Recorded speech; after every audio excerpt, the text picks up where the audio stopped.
Bienvenue dans Rétrospective, épisode 15.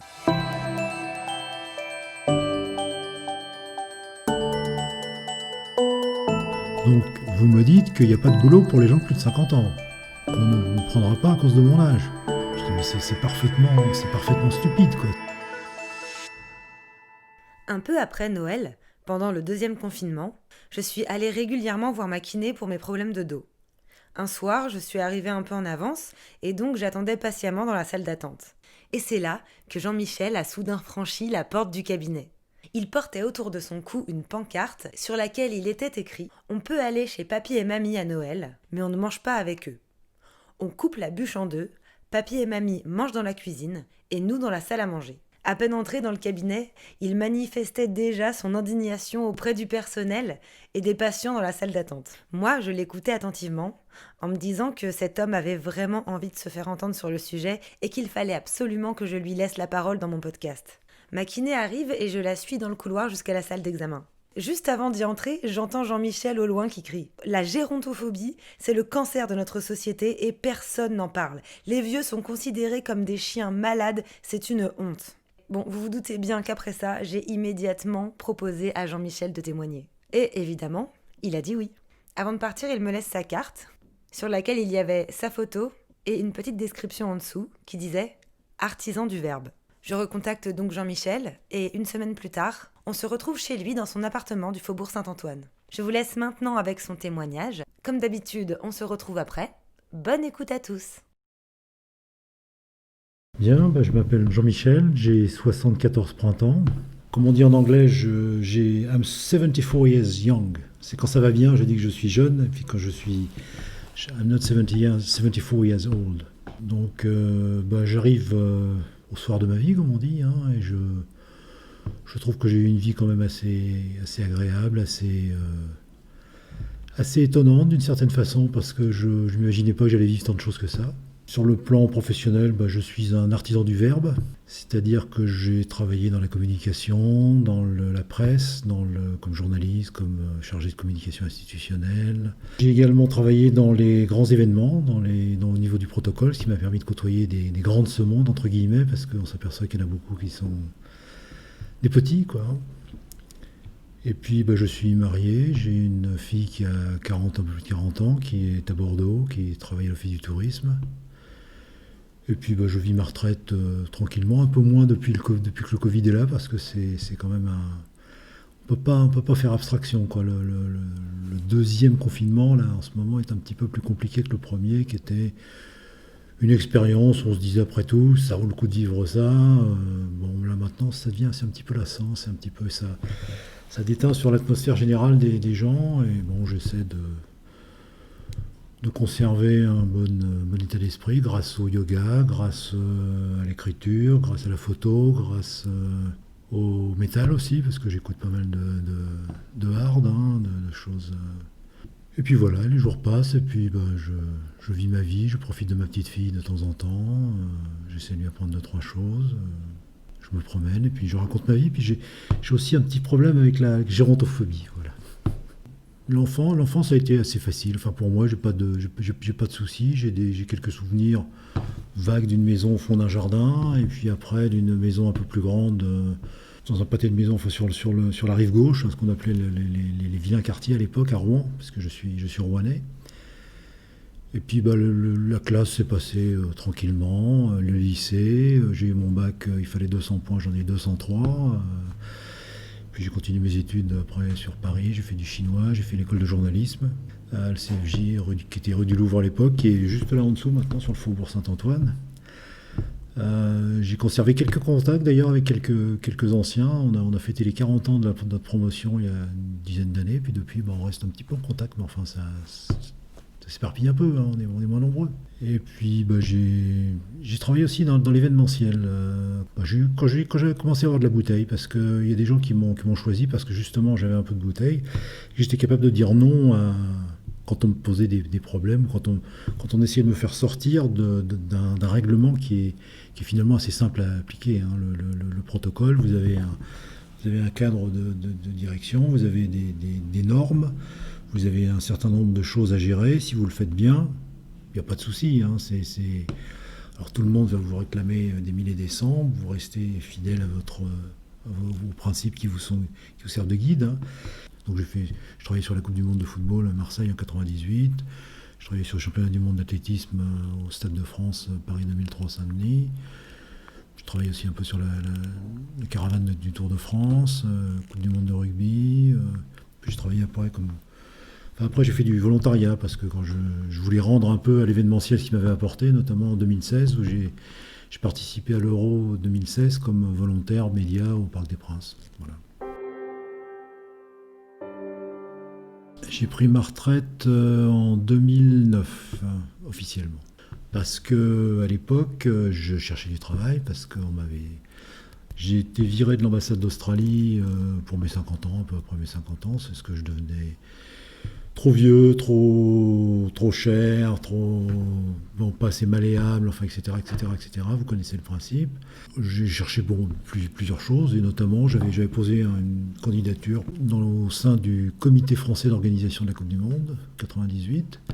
Et finalement, c'est le responsable protocole qui m'a récupéré parce qu'il cherchait quelqu'un qui avait une bonne cinquantaine, qui n'avait pas peur de prendre des coups, mais qui était capable d'en donner aussi. Donc, je l'ai rencontré, il s'appelle Jérôme Champagne, il a failli être président de la FIFA, c'est un type qui a raté le concours de l'ENA parce qu'il avait un stage à faire à France Football. Donc, il est dingue de foot, vraiment, vraiment très sympa. Et il m'a reçu et il m'a dit, voilà, moi je cherche quelqu'un pour assumer parce que, j'aimerais mieux que vous alliez à Marseille, mais si vous choisissez Lens, ça m'est égal. Il me dit, je préférerais Marseille parce que c'est un peu plus compliqué quand même. Puis je cherche quelqu'un de solide parce qu'on a eu des problèmes. Il dit, qu'est-ce que vous en pensez? Je dis, moi je préfère Marseille. Je dis, parce qu'il y a plus de matchs. Donc ça allait jusqu'aux demi-finales. Donc plus de matchs qu'à Lens, c'était plus intéressant.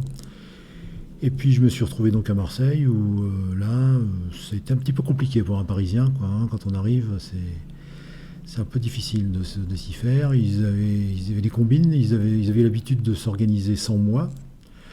Alors ils allaient à la préfecture, ils faisaient des choses sans moi. Puis finalement, un jour, j'en ai eu marre. Donc j'ai écrit Jacques Lambert, qui était le directeur du CFO. Je lui ai dit, voilà, monsieur le directeur, je souhaite être redispatché sur un autre site parce que là, on m'empêche de faire mon boulot normalement.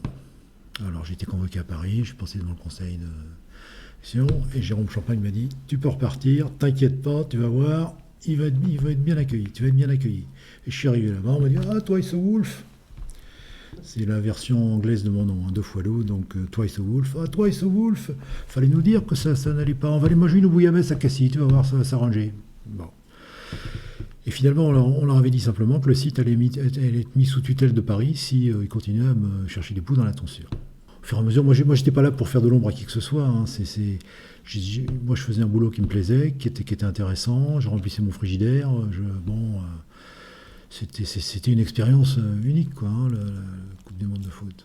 J'ai vécu des moments humainement très, très forts, aussi bien avec un groupe de jeunes Sud-Africains qui étaient venus pour plusieurs matchs et qui n'avaient pas de place pour voir le match Angleterre-Tunisie, qui devaient repartir sur Toulouse après, que j'ai réussi à placer en tribune officielle, quoi. Donc j'avais aucune raison d'être... je considère que la valeur humaine, on fait beaucoup attention au paraître maintenant. Et ça, je veux dire que l'être disparaît derrière le paraître, et que là, c'était quelque chose d'important pour moi de vivre ça.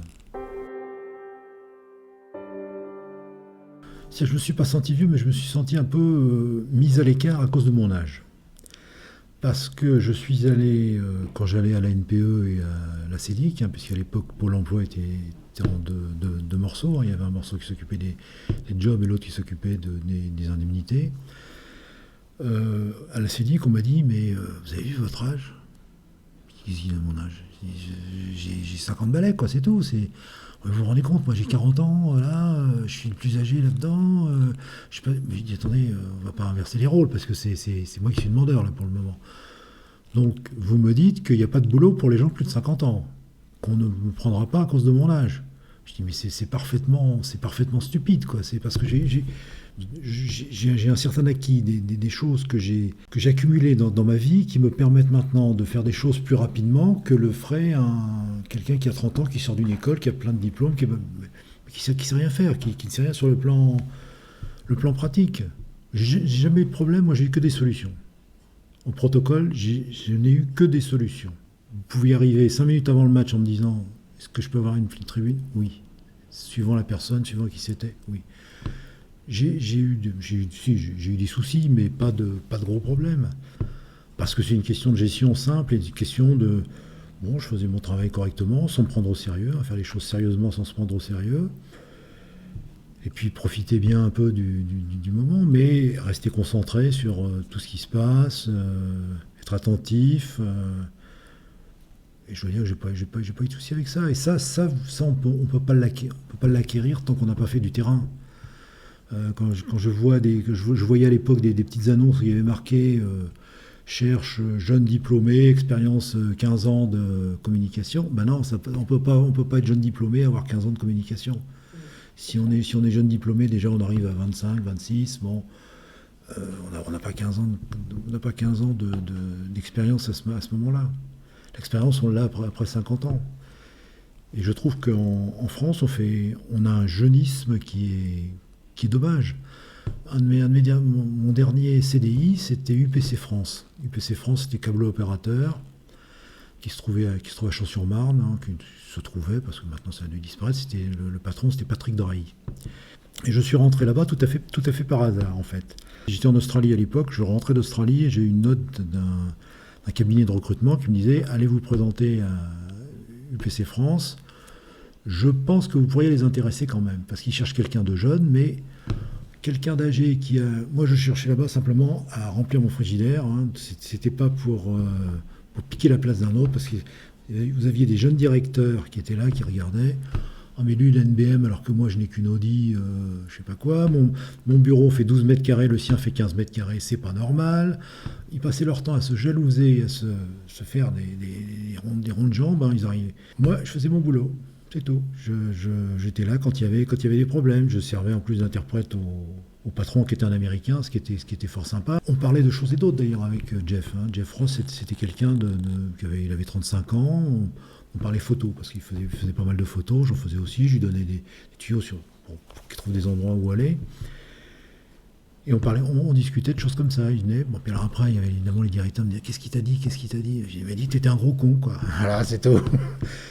Il ne supportait pas le moins dans tout ce qui pouvait empiéter sur tout ce qui semblait empiéter sur leur pouvoir. Moi, j'ai toujours été très, très simple, très, très direct. Faut pas se poser de problème. Enfin, faut avancer. Donc, bon, quand on a un peu de carrière, quand on a pris des coups, hein, c'est parce qu'on en prend. Bon, bah après, on est en mesure de mieux résister. Hein. Moi, je fais les choses comme je les sens. Mon deuxième piercing à l'oreille, là, il date d'il y a un mois. Le premier date de 2004. Et alors, en 2004. À une époque où je cherchais du boulot, je faisais partie d'un groupe de quinquagénaires qui avait choisi comme résidence principale, enfin c'était ici, parce que rue du Faubourg Saint-Antoine, ça faisait bien. Voilà. Et qui me dit « Mais tu t'es fait percer l'oreille, pourquoi ? Mais c'est pas un truc de ton âge, c'est à 20 ans qu'on fait ça. » Je dis « Mais alors ?» Je me suis fait tatouer un scorpion avant que ma fille ait 18 ans. Elle avait des copines qui étaient tatouées, qui avaient 18 ans. Il y en avait d'autres qui n'avaient pas 18 ans, qui le faisaient quand même dans le dos des parents. Donc, moi, je préférais que les choses se fassent clairement. Donc, j'ai cherché le tatouage moi-même. Puis un jour, je lui ai dit « Bon, tu viens, on va faire ton dauphin. » Alors, j'ai fait mon scorpion, puis elle a fait son dauphin. Mais je me sentais pas vraiment vieux. Le métal est arrivé plus tard au fur et à mesure. Le métal est arrivé... J'avais goûté un petit peu en Angleterre, parce que j'ai travaillé à Londres en 3 ans, de 72 à 75. Et j'ai fait des concerts, surtout des concerts à Paris, soit à Bercy, hein, soit à la Villette. J'ai vu Rammstein 3 ou 4 fois. Bon, c'était mon groupe, c'est un groupe où j'aime bien. Bon, ils font plus grand chose maintenant. Mais sinon, les mieux, Iron Maiden, Metallica, Black Sabbath.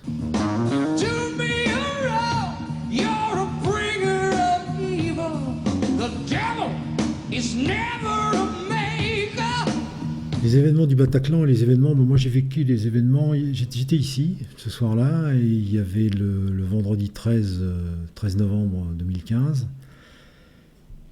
et je regardais la télé, j'étais tout seul parce que ma femme était à Rouen, sa mère était en mauvaise santé, donc elle était à Rouen, Et j'entends, il y avait un match de foot, France-Allemagne, et à la fin du match, le présentateur annonce nous allons rendre l'antenne rapidement sur Paris parce qu'il se passe des choses graves dans la capitale. Je mets aussitôt BFM ou on fait une chaîne continue, une chaîne d'info continue, et je tombe sur le Bataclan, la belle équipe qui est à côté là. Et la première chose que je fais, c'est je téléphone à ma femme en lui disant je suis à la maison, je ne bouge pas. Je téléphone aussi à ma fille en lui disant je suis à la maison, je ne bouge pas, pour les rassurer parce que c'était pas loin, dans la belle équipe, c'est à 200 mètres d'ici. J'y suis passé, c'était le vendredi soir, le samedi matin c'était bloqué, j'ai pas pu passer là-bas. Je suis allé le dimanche matin, j'ai fait quelques photos.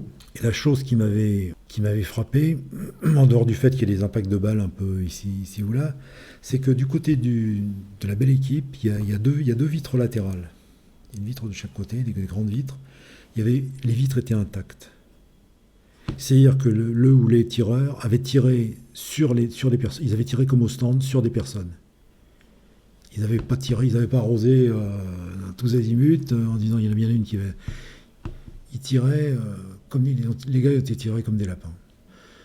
Il y avait aussi une petite affiche que j'ai récupérée qui s'appelle Paris bat plus fort, que j'ai gardée. C'est bon, je passe là-bas avec un certain respect. Enfin, je sais pas, je me sens concerné par ce genre de choses, quoi. Parce que c'est vrai qu'au Bataclan, il y avait le groupe Eagle of Death Metal qui était là-bas, donc bon, mais moi non, j'avais pas prévu d'y aller.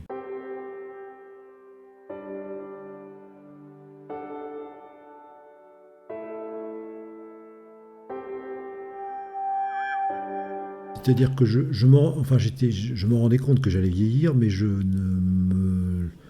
à 40 ans, j'y pensais pas. Enfin, à 40 ans, j'avais perdu mon père. Mon père est mort à 52 ans, crise cardiaque. Il est mort en 1974, donc j'ai pas eu le temps de le connaître. J'ai pas eu le temps vraiment de le connaître. On n'a pas eu de contact d'homme à homme. Enfin, j'ai pas eu le temps de lui parler, lui non plus. Bon, mais donc 40 ans, non, pour moi c'était l'âge de la. Bon, j'avais ma fille qui grandissait, j'avais mon boulot, je me disais bon, à 50 ans je vais avoir mon bâton de maréchal, puis finalement à 50 ans je me suis retrouvé à la porte. Ça, c'est là où ça a divergé, bon, c'est là où ça a pris le coup sur la tête, quoi, parce que c'était.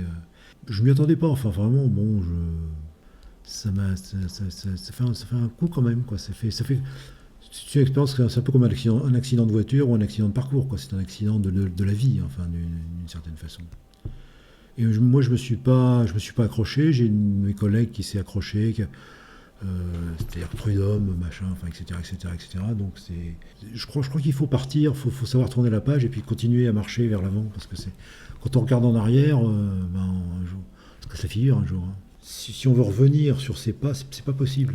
C'est pas possible. C'est là que je me suis rendu compte peut-être que ce qu'il fallait que je vive, et ça maintenant je le vis de plus en plus intensément, c'est-à-dire que quand j'ai l'occasion de faire quelque chose, d'en profiter, quoi. C'est enjoy, comme diraient les Anglais, enjoy. Quand on était en Grèce, là, au mois de septembre, il y avait tous les soirs, on avait The Deep Tonight is, alors il nous servait une petite sauce avec du pain à goûter, The Deep Tonight is, et le garçon disait enjoy. Alors je crois qu'il faut profiter de la vie, c'est une chose dont on se rend pas compte quand on est jeune, en fait. Moi, je fais pas mal de yoga maintenant, parce que ça met sur le plan thérapeutique, c'est quelque chose qui m'a été, je dirais pas enjoint de faire, mais enfin m'a conseillé de le faire. C'est le kiné qui m'a conseillé de faire ça. Mon kiné qui fait du tai chi, qui fait des choses comme ça, qui soigne par méthode ayurvédique et qui m'a amené petit à petit vers le yoga. Bon, puis il y a un centre pas très loin d'ici qui s'appelle l'Art de Vivre, où j'ai trouvé une voie, quoi. J'ai trouvé quelque chose qui m'apporte beaucoup de sérénité, beaucoup de lâcher prise, enfin c'est une attitude par rapport à la vie quotidienne, parce que ça fait 10 ans que je me bagarre contre une maladie qui s'appelle, enfin c'est pas une maladie, c'est un squatteur indélicat qui s'appelle Parkinson. Donc Parkinson, je lui mène la vie dure, moi, ça reste moi le patron, j'ai célébré il y a quelques semaines le 9e anniversaire du diagnostic fait par ma neurologue. Quand elle m'a dit vous avez un syndrome parkinsonien, je lui ai dit ah bon, ouais. Oh, je dis c'est pas la maladie de Parkinson, si c'est un syndrome, Moi, j'imaginais je sais pas quoi. Je suis arrivé ici, le pharmacien m'a regardé, l'air de dire.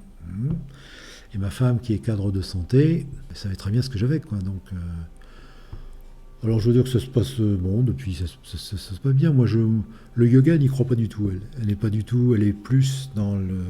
Elle travaille avant en psychiatrie. Elle a passé toute sa carrière en psychiatrie. Elle est beaucoup plus rigoureuse dans son vis-à-vis de la médecine que moi. Moi, je trouve qu'il y a une bande de charlots là-dedans, des gens qui ne savent pas grand-chose, qui vous disent, qui vous regardent, puis qui vous disent bon, on va faire une IRM, ou on va faire un scanner sans vous avoir ausculté. Moi, j'ai envie de leur dire, mais dans le temps, au Moyen-Âge, les médecins, ils buvaient l'urine de leurs patients pour savoir ce qu'ils avaient, quoi. C'était peut-être une méthode un petit peu particulière, mais je ne demande pas ça. Mais maintenant, on met tout sur Internet. La téléconsultation, pour moi, c'est une connerie. Enfin, je sais pas, mais qu'est-ce que vous pouvez imaginer une téléconsultation, ce que ça peut faire, quoi. On ne peut pas entendre la personne tousser, on ne peut pas faire un examen. Enfin, c'est idiot, quoi. Avec l'aide du yoga, je dois dire, parce que j'ai pris beaucoup de choses là-dessus, j'ai pris des choses sur moi, c'est-à-dire que je me suis recadré, je me suis recentré sur des choses importantes. Chose importante, c'est ça. Bon, c'est mon squatter indélicat, le reste, c'est les petites babioles, Alus valgus au pied gauche, bon, j'ai le pied qui est comme ça, bon, il est déformé, j'ai commence à être atteint un peu par la vétusté, quoi, un naturel, donc je me recentre sur les choses essentielles, et puis les autres, bon, bah, je fais pas attention, et je profite beaucoup de la vie. Je profite, là, on a passé 15 jours de vacances là en Grèce, c'était sur l'île de Zakynthos, une merveille. Oui, ça passe vite, et puis, alors moi, je trouve que depuis un an, on me vole du temps, là, en plus. On me vole du temps, parce que ça fait un an que je ne peux pas faire ce que je veux. On devait partir au mois de mars à Fuerteventura. Je devais écrire un autre petit bouquin là, pour ma petite fille, parce que j'ai écrit des livres où je fais les illustrations et puis le texte, au fil de mes promenades. On n'a pas pu partir, évidemment, parce qu'on était ici. Bon, puis après, le premier confinement, c'est pas trop mal passé, parce que dans l'immeuble, on a un jardin derrière. Là, bon, c'était les jours rallongeaient, il faisait beau. C'était une expérience nouvelle, enfin, c'était bon. Et puis après, ça a commencé à devenir un peu casse-pied. Pour l'été, on a réussi à partir 15 jours, plus de 15 jours du côté de Bordeaux. On est allé en camping pour faire un stage d'équitation à notre petite fille qui a 10 ans. Et puis on est revenu, puis après, j'avais dit à ma femme, faut qu'on parte. Si on peut partir, on part. On s'est inscrit au mois de juillet, puis on est parti au mois de septembre. Voilà, donc on est parti, on avait... alors simplement, ils demandaient que on remplisse un formulaire, soit sur le téléphone, portable évidemment, donc maintenant si on n'a pas de portable on est fichu, parce qu'on ne peut rien faire. On a pris l'avion, vol direct Transavia Zakynthos, arrivé là-bas, hop, tout le monde au test. Bien, c'était des tests normaux. En principe c'était des tests aléatoires, mais là c'était le test normalement tout le monde. Sauf que moi, je n'y suis pas passé parce que j'étais sur le téléphone de ma femme. Et le gars a dit non, vous ne m'intéressez pas, vous pouvez y aller. Bon. Donc je suis passé, ils l'ont examinée, elle était négative évidemment, parce que si vous trouviez quelqu'un de positif, vous n'imaginez pas que la Grèce ne pouvait pas se permettre de trouver des gens positifs. Alors à l'hôtel, on nous prenait tous les matins la température, j'avais 36,5 tous les matins, ça c'est sur le front, c'était... Mais je crois qu'il était bloqué sur... Enfin, bon, bref. Moi, ce que je pense de tout ça, moi j'ai écrit déjà au président de la République, quand il avait fait un débat national en janvier 2019, et parmi mes suggestions, il y avait une loi contre la gérontophobie. Parce que je trouve que les vieux sont traités comme des chiens. On n'a pas le droit de dire de mal des femmes, on n'a pas le droit de dire de mal... Imaginez Coluche, Coluche qui parle des PD, des Arabes, etc., etc., etc. Vous imaginez, mettez en bas de cette phrase, on coupe la bûche en deux, papy, au lieu de mettre papy et mamie, vous mettez les femmes et les femmes et les homosexuels mangent à la cuisine. Donc cette phrase, c'est on peut voir papy et mamie, mais on ne mange pas avec eux, même à Noël. On coupe la bûche en deux, papy et mamie mangent dans la cuisine et nous dans la salle à manger. Ça a été dit le 24 novembre 2020 sur France Info. C'est une déclaration du professeur Rémi Salomon, qui est président de la commission médicale d'établissement de l'AP-HP et qui est prof, qui a un service de pédiatrie à l'hôpital Necker. Donc ces propos, c'est un peu la goutte d'eau qui fait déborder le vase, quoi, parce que quand j'avais écrit aussi à Laetitia Avia, la députée. J'ai voté pour Macron en présidentielle, hein, bêtement. Après, je suis allé un jour à une réunion électorale de Laetitia Avia. Elle a parlé de groupes, alors de groupes de minorités agissantes, hein, les mères célibataires, les couples homosexuels qui ont des enfants, les ceci, les cela. On parlait de minorités. Les retraités, zéro, pas un mot. Hein. Quand il a été question quand une personne dans l'assistance a dit moi je représente le peuple de ceux qui n'ont pas la parole, de ceux qui donnent un coup de main à leurs enfants, qui s'occupent aussi de leurs aînés, qui font ci, qui font ça. J'ai envoyé un mot aussi, je crois que c'est Aurore Berger qui est député, qui participait à une mission l'été 2019, mission au cabinet d'Agnès Buzyn, ministre de la Santé, mais c'était une mission sur la plage et l'image des aînés dans notre société. Je disais de parvenir à ce que la gérontophobie devienne aussi sévèrement réprimée que d'autres phobies concernant des groupes plus ou moins importants déjà répertoriés à juste titre par les législateurs. Si vous avez vu les résultats de cette étude, parce que généralement on crée des commissions en France, on fait des tas de trucs, mais après on passe tout de suite à autre chose, quoi, avant que la commission ait rendu son rapport ou avant que le texte soit adopté, on passe à autre chose tout de suite, quoi. Pourquoi est-ce qu'on traite les vieux comme ça, quoi? Parce que de toute façon, ils n'ont aucune réactivité là-dessus. Ils réagissent pas, ils se laissent faire, c'est les moutons. Je crois qu'il faut de temps en temps, faut montrer les dents, quoi. On n'est pas tout juste bon à finir dans un EHPAD ou à finir, voilà, bah vous êtes vieux, on va vous vacciner contre. Qu'est-ce que j'attends en ce moment? Le vaccin, c'est tout. Si je fais les comptes, il n'y a rien d'autre, quoi. Restez chez vous, portez un masque et ne cassez pas les pieds, quoi. Bon, ce côté refuse manger dans la cuisine ou on mange dans la salle à manger, c'est honteux, quoi, de dire ça comme ça. C'est tout juste, c'est pas la niche, quoi, hein, c'est terrible. Enfin, moi, je trouve que tenir des propos comme ça, c'est pas normal. Quand vous voyez des publicités pour la vitalité, perte de vitalité, c'est des gens qui ont 30 ans, enfin, qui tournent ça. C'est pas normal. Moi, je traîne la patte parce que j'ai le dos un peu plié, parce que bon, bah, j'ai mal dans le dos, j'ai ceci, j'ai cela, c'est normal d'être. On n'a pas le paraître à dépasser l'être. Regardez, je prends un exemple. Hein, c'est Jacqueline. Comment elle s'appelle? Il y a une présentatrice de la météo qui rajeunit tous les ans, quoi. C'est complètement idiot, quoi. Je ne vois pas pourquoi est-ce qu'on n'accepte pas de dire le paraître à dépasser l'être. C'est complètement. Alors on vit dans une société où il y a que des jeunes, mais à ce moment-là, à 50 ans, il faut le piqûre, pif, paf, quoi. On vous jette. On est dans une société où on a tous les droits actuellement, hein. On a en principe tous les droits. Il y a de plus en plus de groupes qui ont des petits droits ici ou là.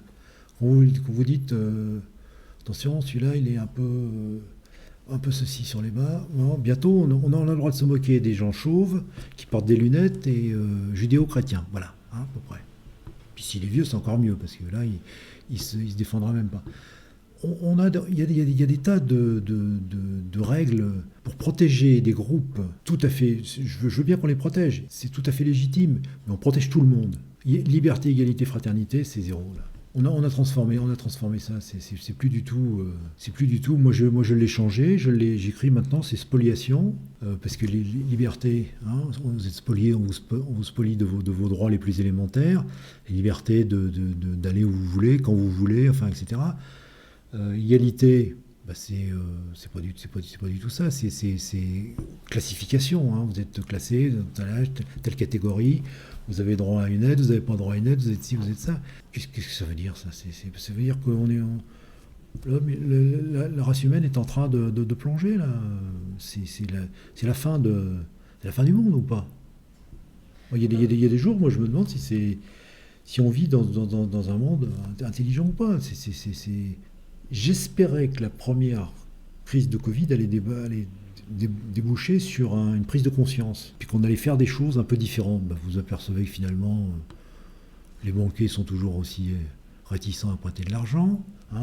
Quand vous faites le tour des commerçants que vous connaissez, bah, la coiffeuse de ma femme, bah, le banquier a dit bah non, je ne peux pas vous en prêter à vous, parce que si vous avez un découvert, je ne vois pas pourquoi l'autre n'aurait pas. Mais Alors, vous avez des belles paroles à la télé, vous avez de la communication à la télé, de la communication politicienne, politicarde, politocarde, parce que je les appelle, c'est des politocards, nos hommes politiques, et nos femmes politiques aussi d'ailleurs. Il n'y a pas de suivi dans la réalité des choses. Vous allez voir les restaurants, vous allez voir, plus ils en font, plus on leur en demande.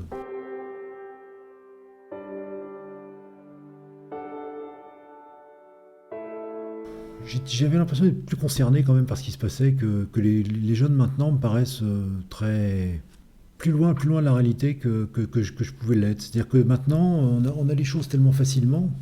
Bon, je prends un exemple d'un petit bouquin là, de Régis Debray, là, hein, c'était Le Plan Vermeil.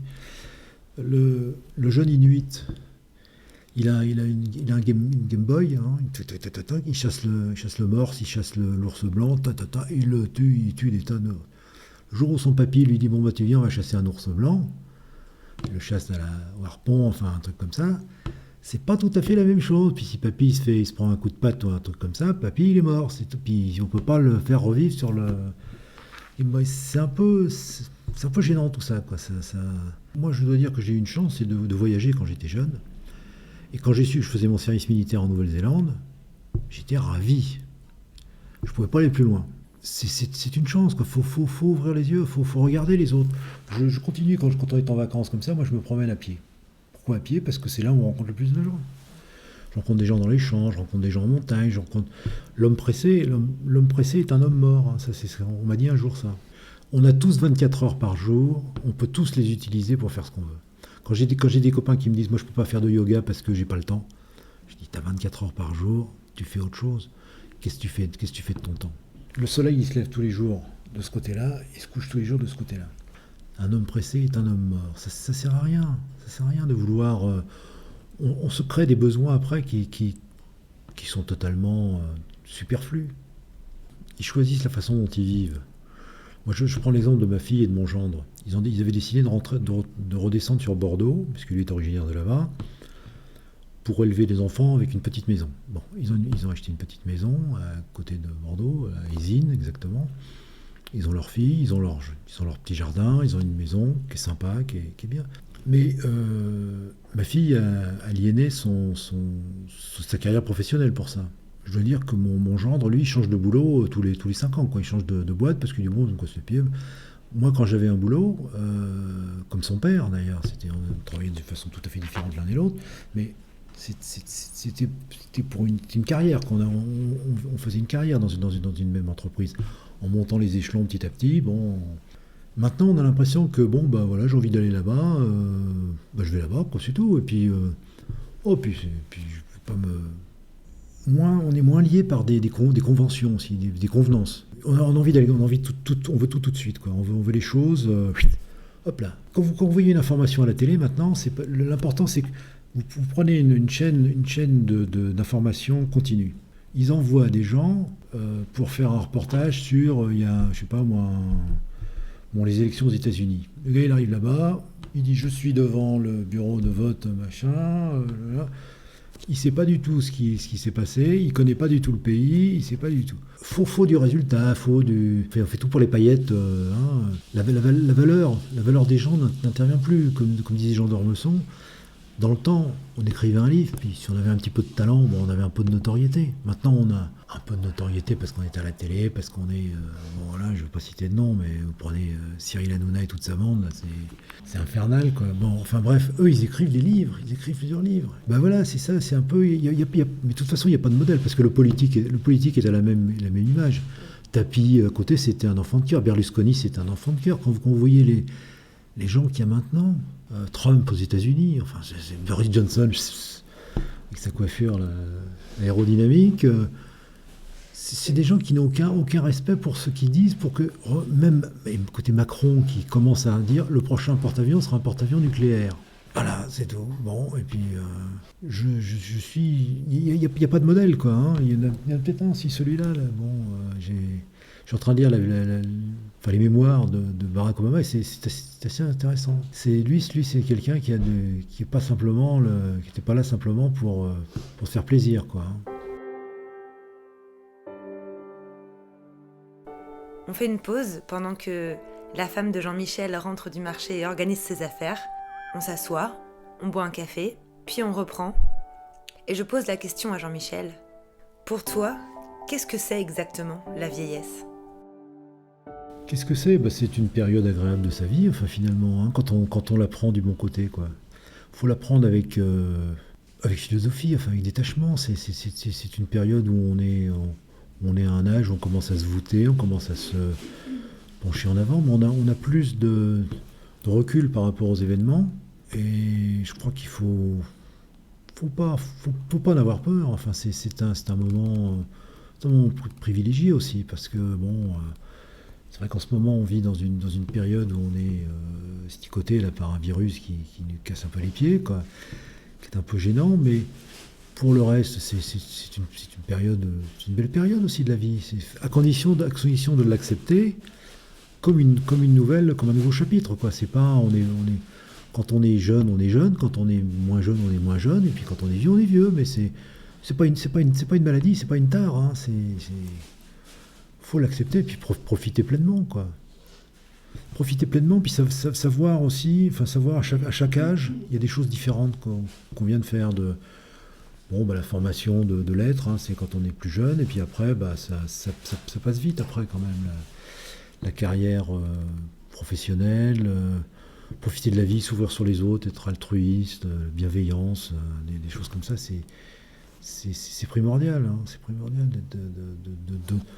de savoir plus, j'ai envie de dire, donner que recevoir, quoi. Je crois qu'il faut c'est peut-être c'est de vivre avec les autres et puis de les considérer avec bienveillance et puis en les acceptant tels qu'ils sont.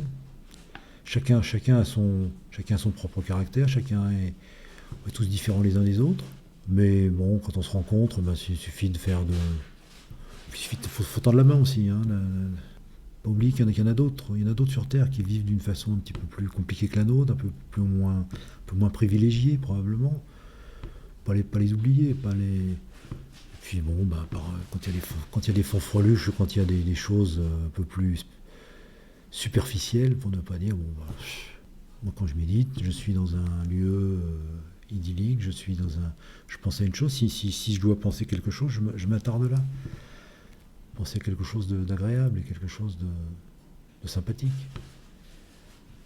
Parce que finalement, la vie, c'est pas un long fleuve tranquille, mais c'est bien. Je vous remercie d'avoir écouté cet épisode.